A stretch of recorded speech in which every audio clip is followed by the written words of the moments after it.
Hi, we're going to factor the following expressions using our factoring facts. Factoring facts are usually, if you look in any textbook, they're at the beginning or at the end of the textbook, or sometimes they're on the inside cover, and they're very handy to know, especially when you're taking your SATs. So let's start with the first one. The factoring fact we're going to use for this one is that a squared minus b squared equals a minus b times a plus b. So basically, this looks like this. So I'm going to write it as such. I'm going to put the square here and find my a and b. So this would be x squared, and this would be 6. So my a is x squared, and my b is 6.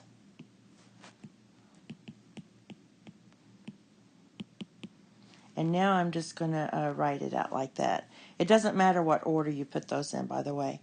So we're going to get my a is x squared minus 6 times x squared plus 6. Again, these can be reversed. Now, if you look, this is factored, and most students will leave it as that. But if you really want to factor it, we can factor this one even more, because this one has the same form as this. So basically, you could say that your a is x and your b is square root of 6. The square root of 6 squared is just 6. So if you really wanted to factor this out completely, this would be x minus square root of 6 times x plus square root of 6. And we can't factor this, not with real solutions. So you just have to leave that like that. And that would be your final answer if you were to factor completely. Again, a lot of times they'll let you leave it like that. Okay, and this one, it's the same thing. We're using the a squared minus b squared, which is the difference of squares, equals a, this time I'll go plus first, a plus b times a minus b. So you merely have to find your a and b. So this would have to be 4x to the 4th. You have to know your exponents, because that multiplies and gives you 8. And this one is going to be 10y cubed.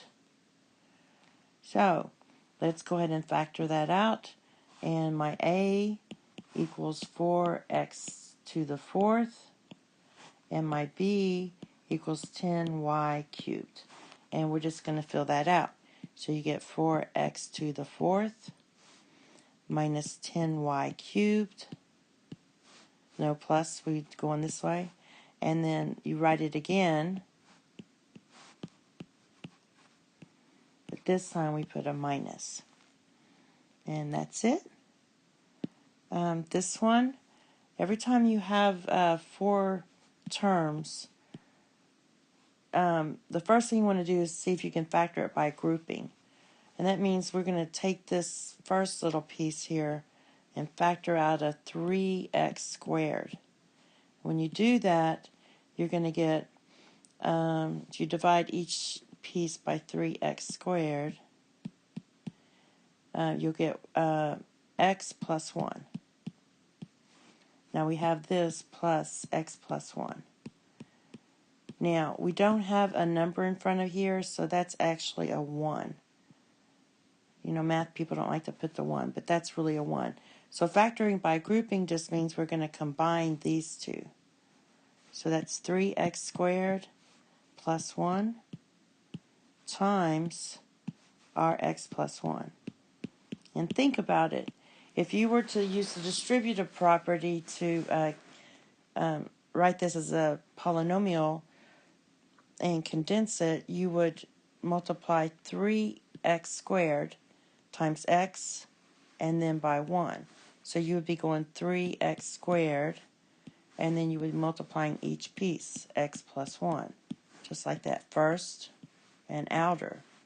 Then you would take this piece and multiply it to each piece, x plus 1. All right, and that's what we had up here. So our final answer, it's gotten messy a little bit, is just 3x squared plus 1 times x plus 1.